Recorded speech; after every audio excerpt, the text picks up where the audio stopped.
Hello, আসসালামু আলাইকুম guys. অনেকদিন পর ঝালমুড়ির পার্টি দিতেছি আমরা। শসা পেঁয়াজ ছিলানো হচ্ছে, আফুরা চালু করে ছেলে দিতেছে।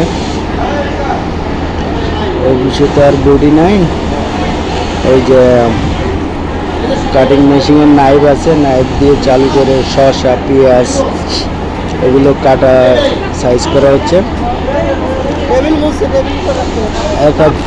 আর দিকে দিকে ছোলা বুট, তারপরে পিউজি, চানাচুর, আলুর চপ এগুলো মিশ্রণ করা হচ্ছে। টমেটো যে দেখেন, সালাদ সব রেডি হয়ে গেছে। কাঁচামরিচ এখনো কাটা হচ্ছে। এদিকে আবার ধনিয়ার পাতা কাটা হচ্ছে। সবাই হেল্প করতেছে আর কি। ভাই আবার কাঁচামরিচ কাটতেছে।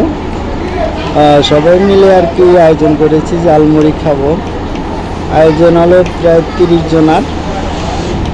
মোটামুটি প্রায় আয়োজন কমপ্লিট হয়ে আসছে।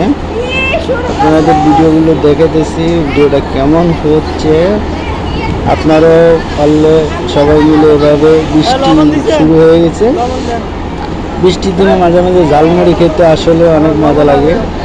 এই যে কাকু লবণ দিয়ে দিচ্ছে, সেই টেস্ট হবে। তবে যাই হোক, বৃষ্টির দিনে ঝালমুড়ি খেতে আসলে অনেক মজা লাগে। এখন আমি নিজে মাখাইতেছি আর ভিডিও করতেছিলাম, পরে ভয়েসটা দিতেছি আর কি। ঝালমুড়ি তেল সব মিশ্রণ করা হয়েছে। তারপরে আমরা সবাই বলতেছে একটু ভালো করে প্রসেসিং করেন। প্রসেসিং করা প্রায় শেষ। এখন আমরা মুড়ি ঢালবো। এই যে মুড়ি ঢেলে দিয়েছি। 1-1.5 কেজি মুড়ি, তো অনেকগুলো মুড়ি, তাই আমরা মিশ্রণ করে সবাই মিলে একসাথে খাওয়ার মজাই আলাদা। তাই আমরা সবাই মিলে মাঝে মাঝে এভাবে মুড়ির পার্টি দিই। আপনারাও মাঝে মাঝে এভাবে মুড়ির পার্টি দেবেন। ভিডিওটা কেমন হলো একটু কমেন্ট করে জানাবেন।